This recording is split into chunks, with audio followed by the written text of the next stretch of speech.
The president says several meetings are scheduled for Washington and New York in the coming days. He says South Africa will continue negotiating with the US for better trade tariffs.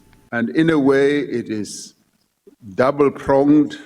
We negotiate with the United States, but at the same time, we encourage our companies to use this as an opportunity to start seeking out other markets.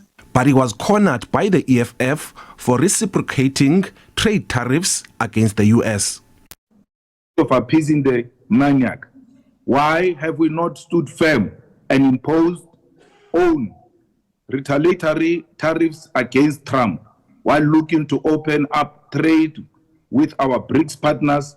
The 600 US companies that are doing business in South Africa employ many people.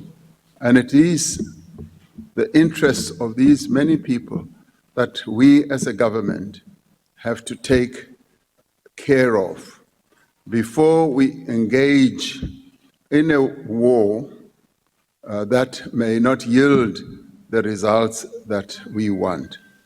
So if one wants to play to the gallery, one could embark on the type of option that Honorable Malema is talking about, without knowing what outcome that option will have.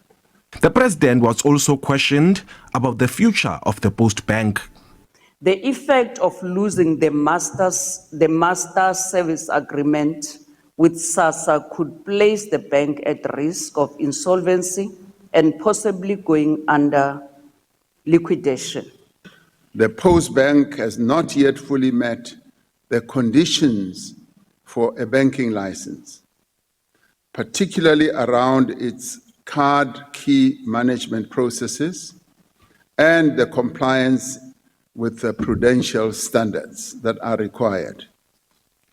Its immediate challenge is to strengthen its governance to ensure compliance with prudential standards and to stabilize its own finances.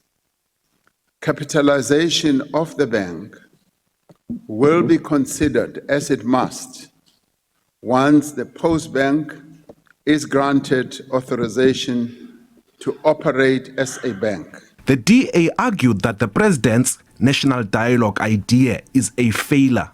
Mr. President, the national dialogue is a failure no matter how you sell it. Let us give this whole process a chance, an opportunity to progress, rather than stand on the sidelines and criticize.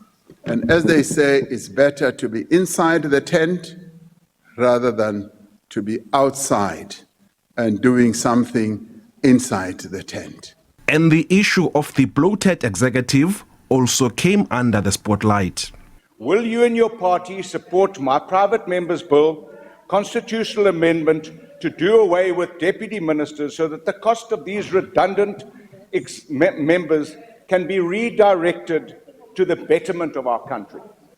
And I have said that it remains a wish and, in the end, an objective that we should have an executive, and I've said it here a number of times, but this time round, it was given rise to by the outcome of our elections, where we needed to set up a government of national unity.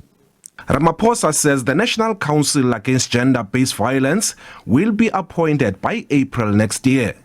Ulelani Philip, SABC News, Parliament.